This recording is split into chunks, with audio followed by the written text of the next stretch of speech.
Ali veste, od kod izvirajo imena mesecev?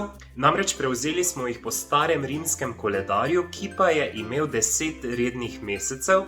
To so bili meseci od marca pa vse do decembra, šele kasneje so potem v bistvu dodali januar in pa februar. Marec je dobil ime po bogu Marsu, bogu vojne, april po glagolu aperio, namreč takrat se narava začne prebujati, odpirati. Maj je dobil ime po Merkurjevi materi Maji, za junij se ne ve najbolj točno, ampak se domneva, da je ime dobil po boginji Junoni. Ker je julij bil 5. mesec po vrsti, je najprej imel ime Quintilis, šele potem so ga poimenovali po Gaju Juliju Cezarju. Prvotno ime za mesec avgust je bil Sextilis, saj je bil 6. mesec po vrsti, kasneje so ga pa potem preimenovali po cesarju Augustu in meseci od septembra pa do decembra pa so ime dobili po vrstnem redu, po katerem so si sledili. Januar je dobil ime po starem italskem božanstvu po bogu Janusu, bogu nasproti, februar pa je bil poimenovan po prazniku Februa, ko so Rimljani simbolično odganjali zimo in vabili pomlad v deželo.